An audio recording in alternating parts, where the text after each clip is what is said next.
Dans cette vidéo, vous allez pouvoir découvrir la grille de l'agilité. Un petit schéma très sympathique que m'a proposé Sami Khalel pas plus tard que ce matin. Le haut au milieu, ce rond, c'est l'origine. On pourrait dire qu'à l'origine, on est dans un état de calme, d'observation par rapport à ce qui se passe. Et puis tout d'un coup, arrive un événement.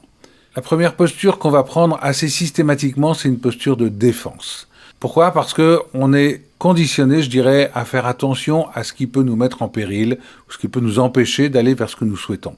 À ce moment-là, on peut avoir nos peurs qui prennent le contrôle parce qu'on a peur de l'inconnu, peur du changement, mais on a peut-être aussi une forme d'orgueil qui serait issue de notre impression de savoir, de tout savoir, de savoir comment gérer, et de rentrer dans un automatisme, une réaction automatique qui serait juste le fruit de notre apprentissage. En fait, on est en présence de ce qu'on appelle avec Sami nos séparateurs, c'est-à-dire de toutes ces pensées qui sont inadaptées à la situation. Pensées issues de nos peurs qui nous mettent dans cette défensive et qui vont être « attention, qu'est-ce qu'on va dire de moi ? Attention, peut-être que je ne serai pas capable de gérer, je n'ai pas confiance en moi, etc. » Nos séparateurs vont nous plonger dans des comportements barges, c'est-à-dire pour B, c'est bannir, le déni de ce qui est, non, tout va bien, ou non, je ne veux pas regarder la réalité.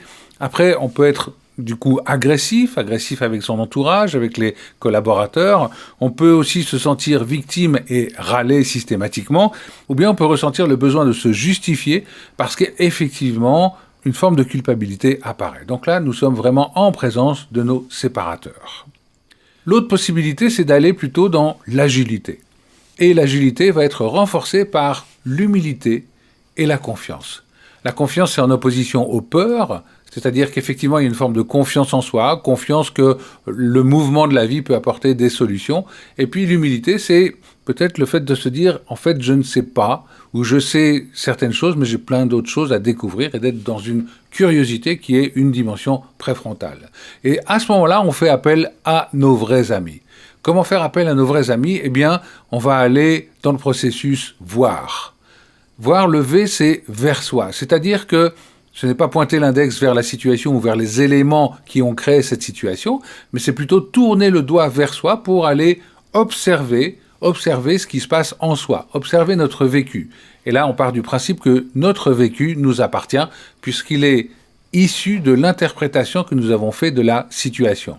Si on part dans une défensive, notre ressenti va se contracter, on peut rentrer dans une forme d'émotionnalité qui va nous empêcher de prendre la bonne décision et nous amener dans une réaction. Donc, observer ce qui se passe en nous, c'est une indication très précise sur comment nous avons abordé la situation. Ensuite, il va falloir aller investiguer. Investiguer, il y a une question passe-partout qui nous permet de mettre le doigt sur nos séparateurs, c'est qu'est-ce qui m'empêche de me sentir bien dans cette situation ? Qu'est-ce qui m'empêche de me sentir bien dans cette situation ? Et là, on va pouvoir mettre le doigt sur nos séparateurs, et à ce moment-là, la question qui suit, c'est à quel véritable ami je peux faire appel ? Et en faisant confiance à nos vrais amis, qui seraient issus justement de l'ouverture du cœur, avec cette humilité par rapport à la situation et cette confiance que, quoi qu'il arrive, nous allons pouvoir gérer cette situation, à ce moment-là, nous allons pouvoir nous relâcher.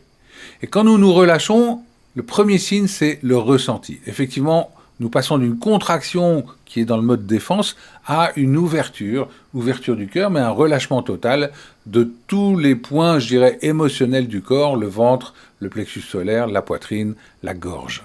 Et à ce moment-là, nous touchons la posture préfrontale. Et le préfrontal, c'est quoi ? C'est effectivement la porte ouverte à l'intuition, à la créativité, et le préfrontal s'exprime principalement à travers notre ressenti. C'est pour ça qu'on appelle notre approche l'approche neurosensorielle.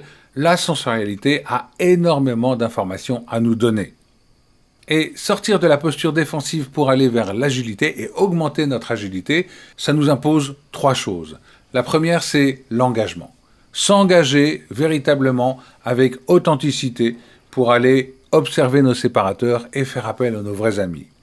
La seconde, c'est la persévérance, parce que effectivement, même si on a retrouvé un ressenti paisible qui nous apporte l'agilité, la lucidité et qui va nous permettre d'avoir un bel impact, eh bien, peut-être qu'une autre situation va se présenter et qu'à ce moment-là, nous allons refaire le même travail.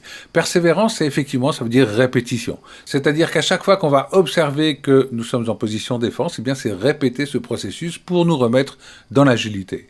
Et la troisième chose, c'est la patience. Pourquoi? Parce que effectivement, il va falloir, à ce moment-là, je dirais, créer de nouvelles connexions neuronales. C'est en répétant et encore en répétant qu'au fur et à mesure, eh bien, la connexion neuronale va se faire, le cerveau va intégrer ce processus d'aller vers l'agilité, et au fur et à mesure, ça va devenir de plus en plus automatique. Alors cette grille de l'agilité, vous pouvez la retrouver à travers toutes nos formations, ateliers, formations de coach, et ça va vous permettre à la fois de mieux accompagner le changement dans les organisations, mais aussi de mieux coacher, d'améliorer votre pratique de coaching. Tous les outils que vous voyez là sont abordés, et pour connaître les dates des futures formations, eh bien, regardez sous la vidéo. Au grand plaisir de vous y retrouver. Merci.